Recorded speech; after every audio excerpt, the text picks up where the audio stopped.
Hey everyone, hey, welcome back to my channel. So today is my shooting day, and I had a couple of plans, a couple of ideas what am I going to shoot about, because since my friends and followers requested a couple of videos from me, but I didn't know where to start and which car and manufacturer to go with. Well, I was thinking what's going to be my next video. I was walking around my car and I was going to take it to car wash, and I'm like, wait, why don't I shoot the video about my second car? My second car, obviously not the G70. So my second car is the forgotten AMG. It's rare to see nowadays to someone have this car, because people used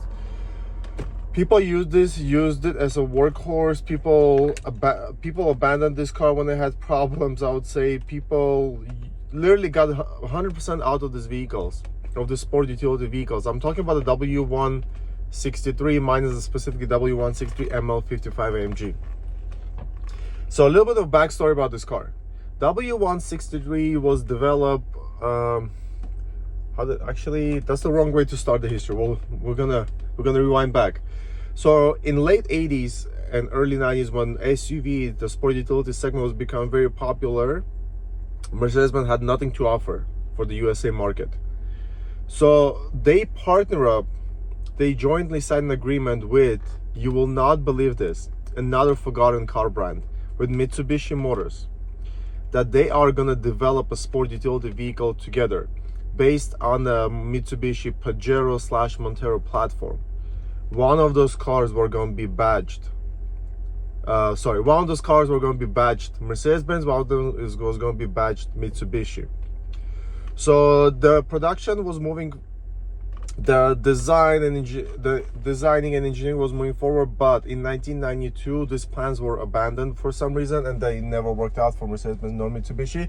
And Mercedes-Benz started to look for places in USA. So they needed a base, they needed a plant base, and they came up with Alabama. That's one of the reasons why this car, if you know, they call these cars Alabama trash cans, because everything is just made so cheap, guys. This car is not a Mercedes-Benz level. It's not Mercedes-Benz standard interior. Looks so crappy and cheap and all that stuff, but we'll get to that later.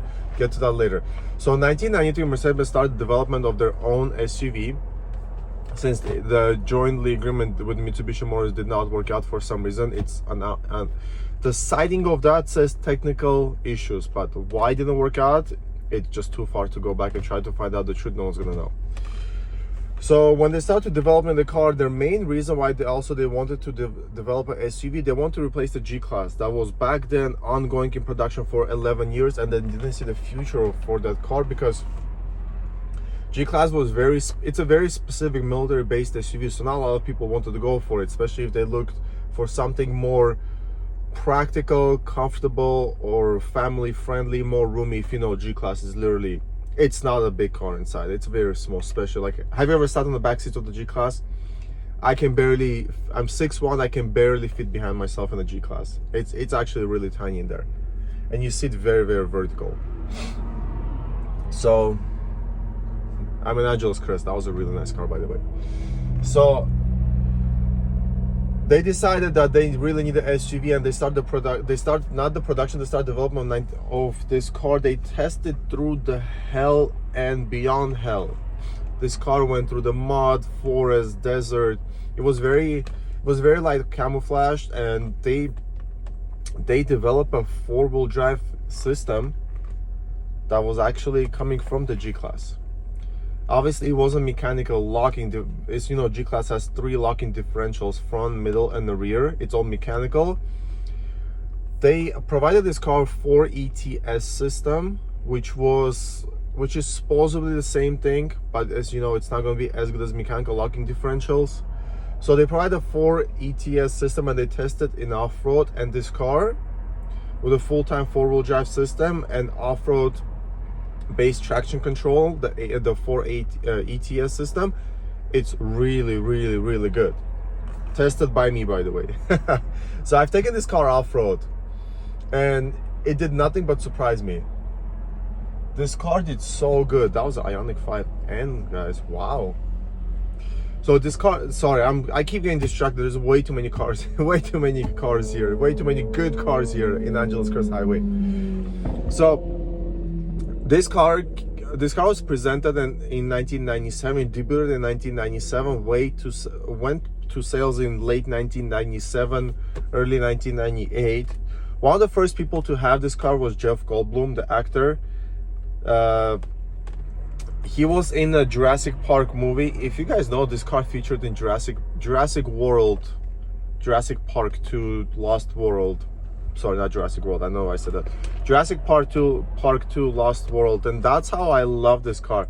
So as a kid, I grew up on Jurassic Park franchise, and I love all Jurassic Park movies. Obviously, there's one I like more, one I like less. My favorite one are the first two. And the Mercedes-Benz ML that I saw in Jurassic Park movie, it got my heart. Since that day, I love this body ML, and I'm very biased about it. I still think this is one of the best SUVs Mercedes-Benz has ever made. It's a body on frame, rugged SUV.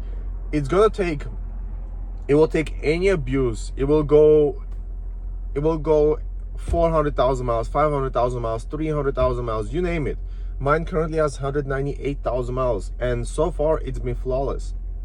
I had it for a little bit less than a year. Yes, of course I've spent money on it, like, not because it broke down. I replaced spark plugs, the oil change.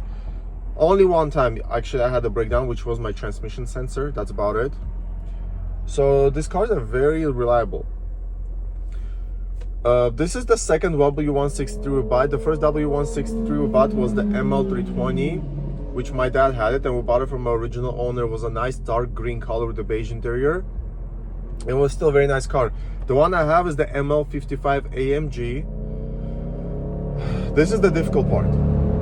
Does it have a 5.4 liter or does it have a 5.5 liter? You make the decision. To me, it doesn't matter, as I know it has a 5.5, I'll call it that way, 5.5 liter N113, legendary N113 engine, hand built by AMG. And this car just pulls. That engine is very reliable. It's very low torque.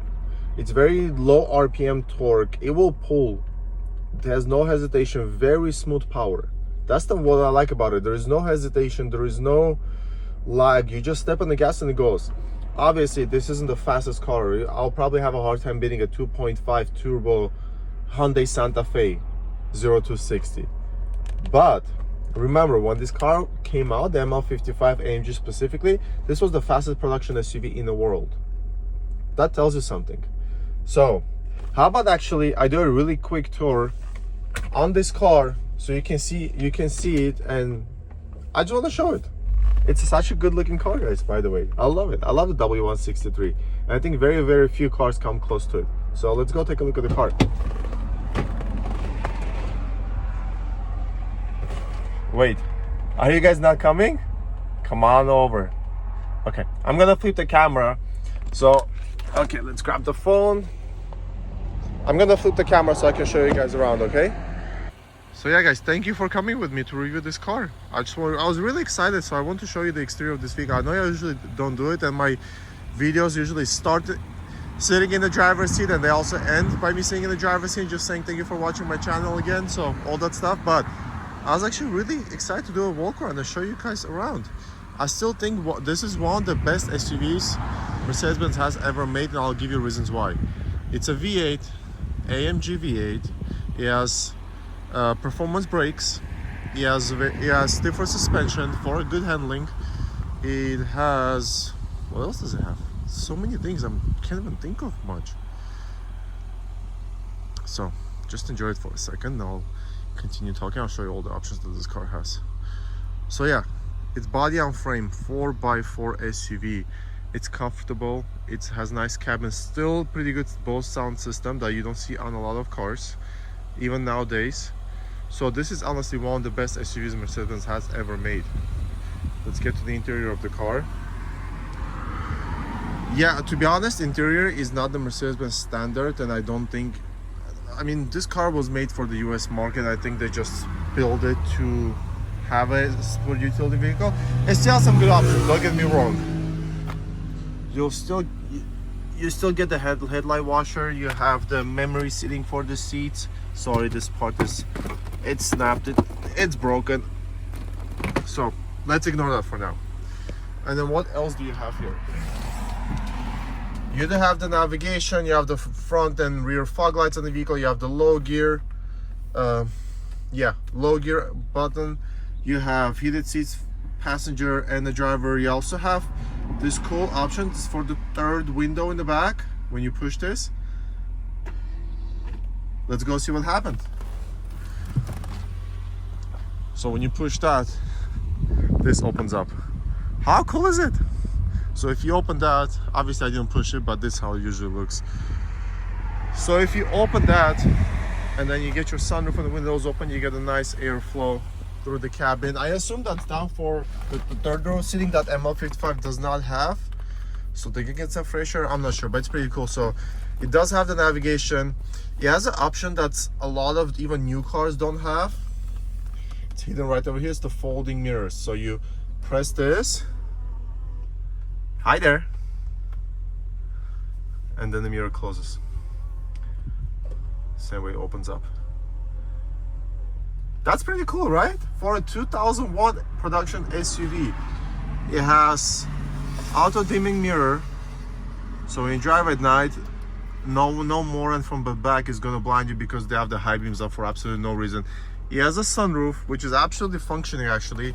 I had a 2002 W210 E55 and my sunroof was not functioning, but this one, it's perfect. I love sunroof. Let's go to the back seat. There's a lot of room in the back seats, to be honest. It's very cool. Yeah, was installed by the previous owner. It's a DVD player, which I have not used, but it's working. I have not used it, to be honest. So that sums up my review for the W164 chassis ML55 AMG, which I still think one of the best SUVs Mercedes-Benz has ever made. It's reliable, it's comfortable, it's fairly fast. It has a V8, has good brakes, has good handling for its time. Do not get me wrong. Good brakes, good handling, and it's fast for its time. I'm not comparing to a modern Porsche Cayenne GT, nor I'm comparing to a modern ML63 AMG. So let me know what you think in the comments, guys. And thanks for watching my channel again. Goodbye.